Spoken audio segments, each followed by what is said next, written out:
Tonight on PBS News Weekend, Israel's assassination of the head of Hezbollah marks a major escalation in hostilities. Then the rising death toll from Hurricane Helene as the massive storm causes record-breaking flooding across the southeast.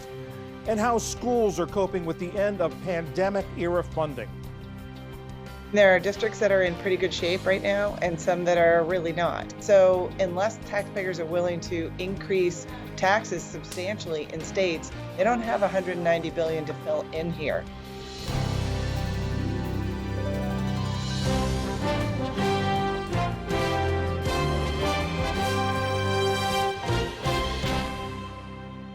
Major funding for PBS News Weekend has been provided by and with the ongoing support of these individuals and institutions.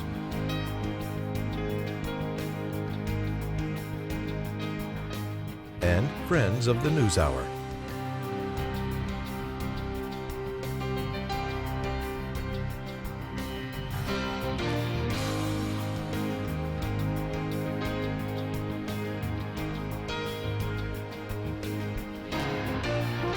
This program was made possible by the Corporation for Public Broadcasting and by contributions to your PBS station from viewers like you.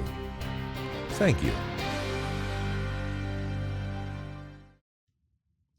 Good evening, I'm John Yang. We're following two big stories tonight: the rising exchange of rockets and bombs between Israel and Hezbollah, and the rising death toll from Hurricane Helene. We begin in the Middle East, where Israel's assassination of Hezbollah leader Hassan Nasrallah is reverberating across the region, raising fears of retaliation from Iran and a wider war. Tonight, Nick Schifrin is in Tel Aviv. This evening, southern Beirut is still smoldering after what residents call the most intense bombing in nearly 20 years on a cluster of high-rises and the bunker beneath them, killing Hassan Nasrallah, Hezbollah's leader for the last 3 decades. The group confirmed his death on its TV channel after the Israel Defense Forces posted on social media, Hassan Nasrallah will no longer be able to terrorize the world. Israeli Prime Minister Benjamin Netanyahu. At the start of the week, I came to the conclusion that the intense blows the Israeli military struck Hezbollah within the past days, these blows will not be enough. Nasrallah's assassination was an essential condition to achieving the goals we set.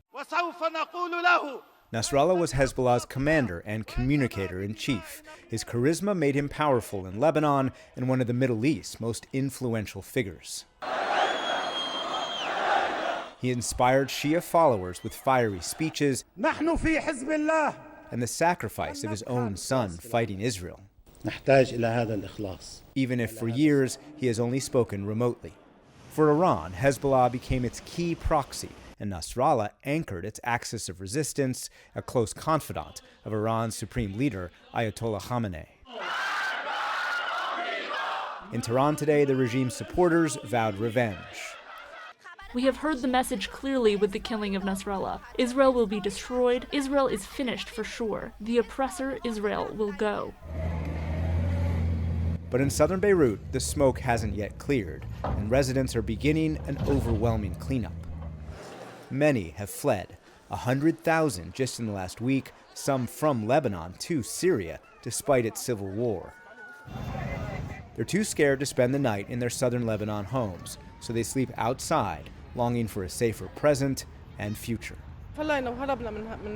May God protect the people who were displaced from their homes and those who fled the south and all the areas affected by the war. May God protect them. Tonight, President Biden called Nasrallah's death a, quote, measure of justice for his many victims, but added the U.S. aim was to, quote, de-escalate the ongoing conflicts in both Gaza and Lebanon through diplomatic means. But tonight, the means that we're seeing from both sides, John, are military strikes and rocket attacks.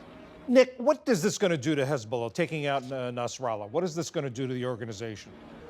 It's going to have an enormous impact, John. Tonight, Defense Minister Yoav Gallant called his death, quote, the most important targeted strike since the founding of Israel. As we said in our piece, he was the commander-in-chief of Hezbollah, extracting real pain from Israel over the past 30-plus years, including a war in 2006, all the way to last year's decision to link the wars between Hezbollah and Israel with the ongoing fighting between Israel and Hamas in Gaza. But he was also, as I pointed out, the communicator in chief. He was able to create that fierce following that we talked about. And in fact, that following was so fierce, it's going to take time for any leader really to fill his shoes. For Iran, he was an excellent return on investment. Again, taking a bite out of Israel, multiple occasions, helping Iran in Syria when it wasn't so popular among the Hezbollah rank and file for Hezbollah to go into Syria, and also becoming the real anchor for Iran's axis of resistance. And that means in the short term that Iran is likely to take more control over Hezbollah, says Rhonda Salim of the Middle East Institute. Anything that affects the stability of Hezbollah will affect the stability of that axis. And so it will have impact. But in the even in the medium term, they will reorganize, they will regroup, there will be new leaders emerging. And in the interim, given the shakeup inside the organization, given the role that Nasrallah played, especially in terms of the command and control decision-making, I will expect more role or more control by the IRGC Quds force of the decision-making inside Hezbollah, especially in the military sphere. And part of what we expect, of course, John, is for Iran and Hezbollah to decide how to strike back after Nasrallah's killing. Nick, I know you've got a broad range of sources over there in the region. What the people you're talking to, what do they think or what do they expect is going to happen now? Well, John, prediction is difficult, especially about the future, as Yogi Berra says, but U.S. officials really insist that this is a pivot point. Publicly, they want the pivot point to be toward diplomacy. What does that look like? That looks like Hezbollah agreeing to what they agreed after the end of the 2006 war, Security Council Resolution 1701, moving back from the border, moving back behind the Litani River, which on average is about 18 miles from the border. But a senior U.S. official tonight tells me that privately, they actually believe this is an opportunity to, quote, dismantle the biggest of their proxies and free Lebanon of their political and armed stranglehold. In other words, get rid of, or at least severely diminish, Hezbollah's influence in Lebanon. Now, the group has taken a serious military blow, not only with Nasrallah's killing, but also going back last week to those pager attacks, the walkie-talkie attacks, really the decimating of the senior military leadership. So the diplomatic goal in the short term might be achievable, but that long-term, more ambitious goal is not, says Rhonda Salim. There is, in my opinion, a short window opportunity right now where Hezbollah feels is really weak and where it's going to need time to regroup, to reorganize, and they will be amenable to the delinking between the Gaza theater and the Lebanon theater. But in terms of eliminating Hezbollah, let the Israelis tell them about eliminating Hamas, and Hezbollah is much, much, much more powerful than Hamas. And it's not clear, John, whether the U.S. or anyone else really has a partner in Beirut who would be willing and able to try and take Hezbollah's military and political power on. Speaking of Hamas, speaking of Gaza, is this going to have any effect, do you think, on the war in Gaza? U.S. officials certainly hope it does, that if there's some kind of reduction in violence in Lebanon, they can reduce the violence in Gaza. And that big statement by the G7, by President Biden, by French President Emmanuel Macron a few days ago about the ceasefire in Lebanon directly linked the ceasefire in Gaza. But the fact is that the Israeli operation in Gaza continues. The Israeli military says that it has not finished what it's trying to do. The Israeli Prime Minister Benjamin Netanyahu said that he was undergoing still mopping up operations. So it's not clear that any reduction or any change in Lebanon could lead to a direct change in Gaza. John? Nick Schifrin in Tel Aviv. Thanks to you and cameraman Eric O'Connor. Thanks, John.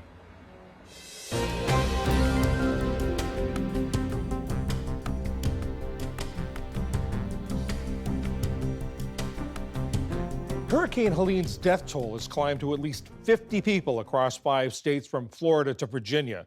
Remnants of the massive storm are causing record flooding across the Southeast, submerging roads and entire towns. More than 3 million people are without power.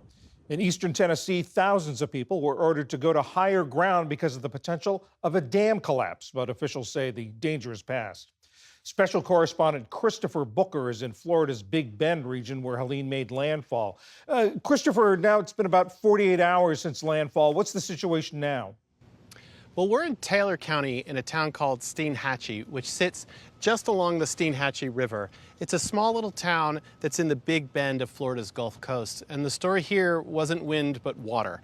The Steinhatchee River, which is right behind me, rose, the storm surge pushing through the town.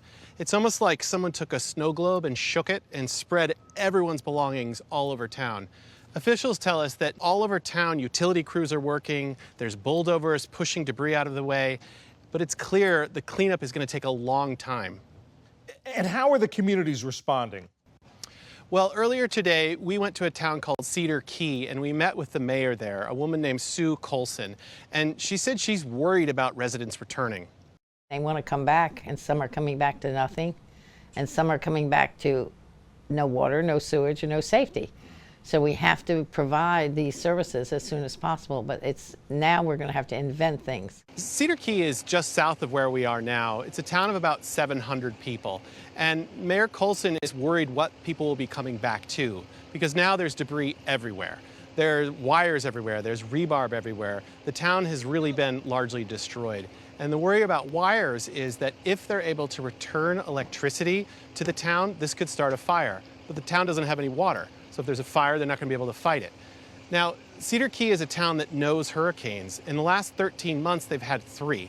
In 2023, they had Hurricane Idalia. This past August, they had Hurricane Debbie. But Hurricane Helene is much different, much more powerful, and did a lot more damage. And it's clear that this town is really in for a long road, and it's not clear if they'll be able to walk that and who's going to walk it with them.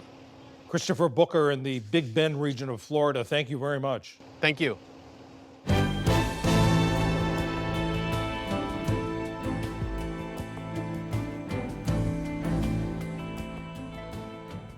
In tonight's other headlines, the vice presidential candidates were campaigning in battleground states today, days before they meet for a debate.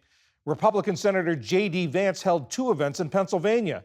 In Monroeville, Vance participated in a town hall hosted by Lance Wallnau, a controversial evangelical leader. He claims to be a prophet, and he defended the January 6th assault on the U.S. Capitol.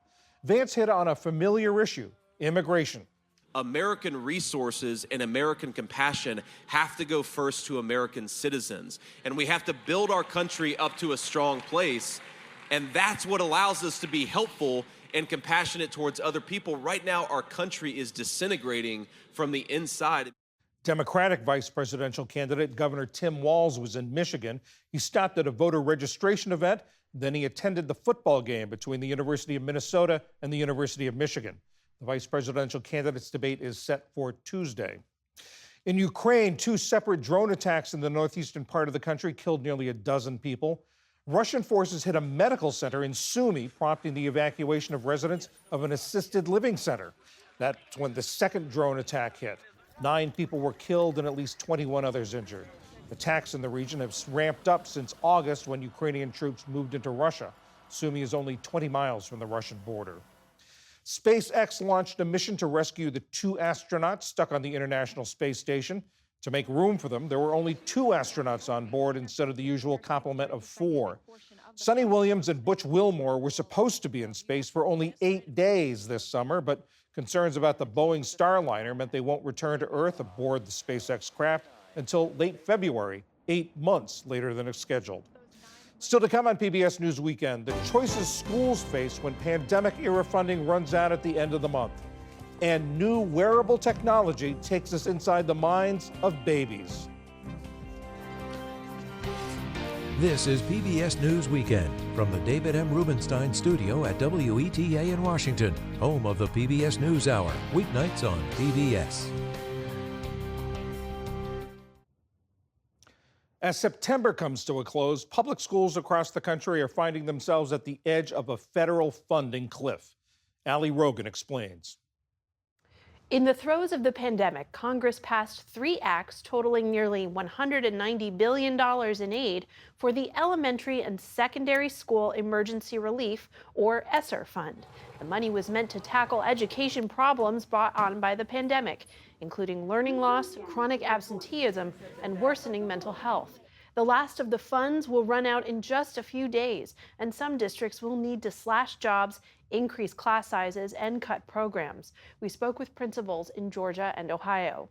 I hate to see the funds go because one of the things that we use the funds for that I think nobody really pushes anymore is enrichment. We were able to kind of give back to our community in a sense by offering those camps. We had photography, robotics. We were able to hire some tutors to come in and be here during the school day. So we would pull kids to meet with them, to get them caught up. It was a breath of fresh air for educators to have access to funds to do some of the things that we can't really do without funding. Unfortunately, what it comes down to is that you have to figure out what has to go. And so you prioritize things and you go from there.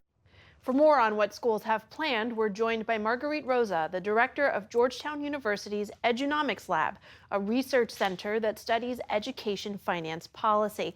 Marguerite, thank you so much for being here. We heard from a few principals about how their schools spent the money, but give us a sense of what schools around the country have been using these funds for. Well, the money came in the form of a blank check. A lot of districts put some money into facilities, some hired new people. Often we saw more counselors and nurses, social workers. Some gave out pay raises. Some stood up tutoring programs, summer school programs. Some used it to prevent budget cuts that might have otherwise been happening. We really saw the whole range of decisions out there. And do you have a sense of who was helped the most by these funds? Well, the money did have a stabilizing effect on school districts. So when the pandemic hit, we saw a lot of enrollment gaps, so a lot of enrollment declines. And normally districts would have to right-size their districts, cut some programs in schools, and the money helped prevent that. Then we saw inflation, and many districts could use the money to hold on to their staff and do pay raises. I think that was a benefit. Overall, across the country, we saw some modest improvement in math and reading, which was welcome improvement given that math and reading really took a hit during the pandemic. We have not fully recovered from that. Some improvements in attendance. Again, still attendance is not where it was before the pandemic. So it's a lot of different effects out there. And how is the sunsetting of this fund going to be affecting these schools? Well, districts right now have to decide what they're going to cut and what they're going to keep. So they don't have to go back to the way things were before. But most districts did put, on average, maybe a half or more of that money into labor expenses. So that means cutting people or trying to stall salaries, things like that. And then a lot of districts also paid for vendors, whether those were for apps or safety or security, landscaping, facilities, HVAC, you name it, and many of those will likely be ending. So parents should expect that maybe they'll see fewer staff in their schools in this coming year than they did in previous years, but I think different districts, again, will make different choices. And of course, these funds were meant to address some of the impacts of the pandemic, which, as we mentioned, included learning loss, absenteeism, things that don't seem to have gone away. So what is the extent of the problems as they exist now versus at the beginning of the pandemic when these funds were initially allocated?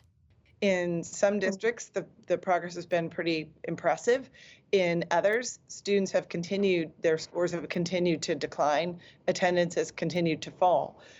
Some entire states, we've seen a lot more progress than in others. So it's really uneven right now. And that is one of the more difficult things is families have to check in with their district to see what happens next. The money goes away. Are we still going to see more improvement in reading and math? Because otherwise these students will be affected for the rest of their lives. And this brings up another wider issue. This was always meant to be a temporary infusion. Would you say that some schools have overextended themselves in using these funds for things that they were always going to have additional expenses for, but now the source of the funding has gone away? It depends on the district. I mean, there are districts that are in pretty good shape right now and some that are really not. High poverty, urban districts, large districts got a lot more money per student than some more affluent districts. So they just have a bigger part of their budget now disappearing. And they made different choices. Some were very careful not to bring on too many more staff or commit to recurring raises, and other ones did. Some districts have simultaneously lost a lot of students, and that's a compounding financial effect. Congress is unlikely to approve any extension of this aid, even though the White House has been pushing for at least some extension. And the White House is saying that it's now time for state and local officials to carry this baton and work to fill up the gaps that are going to be left by this fund ceasing to exist. How do you anticipate state and local administrators to respond to that call? School district leaders don't usually see one-time money. Normally the money that comes, it becomes permanent money. And so many of them acted accordingly. And now we're hearing this message that states ought to pick up the tab going forward, which kind of sends that message again. Don't worry, somebody's going to fill in the holes. But states don't have the money. So that's the issue. The federal government, of course, can operate on a deficit, with debt, but states generally cannot. And so unless taxpayers are willing to increase taxes substantially in states, they don't have $190 billion to fill in here. And that's what's creating the financial pressure for school districts. A distressing reality for people across this country. Marguerite Rosa with Georgetown University, thank you so much for breaking this down for us. Happy to be here.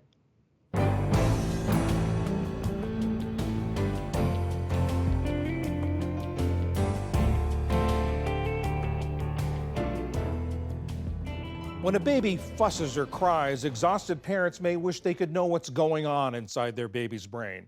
Well, now scientists hope clues could come with the help of a wearable brain imaging device. It looks like a cap and can track cognitive functions. And one day it may help identify early signs of autism or ADHD. ITV science correspondent Martin Stew has the story. It's easy enough to tell when babies like Victor aren't happy. Not so easy to know exactly why. They can't talk to tell us what's going on inside their head, and brain scans until now have often involved full sedation and an MRI. That's where this wearable scanner comes in. The cap has lots of these hexagons in it that shine light into the head and measure how much light reflects back off the brain. And so by seeing the differences in levels of light that reflect back off the brain, we can map where brain activity is happening in the brain. The beams, whilst completely harmless, are illuminating. By comparing brain activity with and without social stimulation, scientists observed different levels of activity in the prefrontal cortex, suggesting babies as young as 5 months old are already becoming emotionally intelligent. So one of the things that we see is much greater activation in social situations. Some areas of the brain are much more active when babies are watching people singing to them or talking to them than they are when they're looking at toys. And that's really interesting how early it is, because obviously they can't talk to us, and you pick up on these cues, but it's so interesting to see it lit up, how the brain lights up. Victor is nearing his first birthday, but the kit is light enough to work on babies as young as 1 month, mapping different ages and different conditions. What's the potential for this in the future? I'm thinking particularly around neurodiversity. Yeah, so one thing we hope to be able to do is use this in infants who have a family history of autism or ADHD. We can pick up signs earlier that brains might be developing a little bit differently, and that might help us think about what kinds of support children might need. Scientists from UCL and Birkbeck say the opportunities are endless, but are offering no promises they'll work out how to get your baby to sleep through. That was Martin Stew of Independent Television News.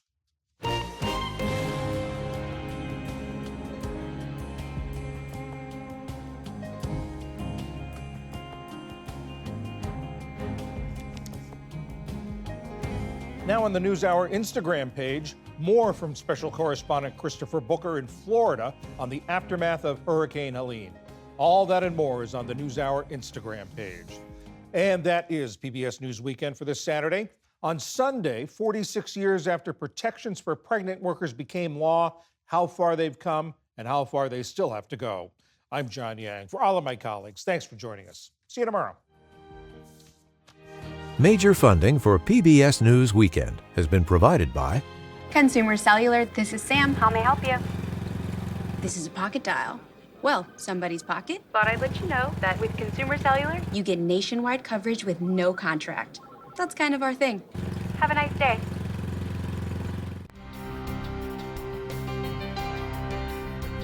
and with the ongoing support of these individuals and institutions.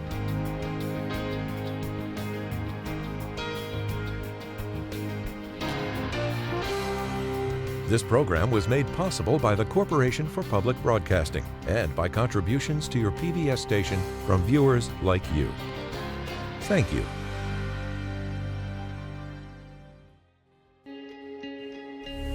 We cover all the angles. We report the facts. We find clarity. PBS is here, delivering the credible, reliable, thoughtful election coverage you need to make informed decisions. PBS, your trusted election source.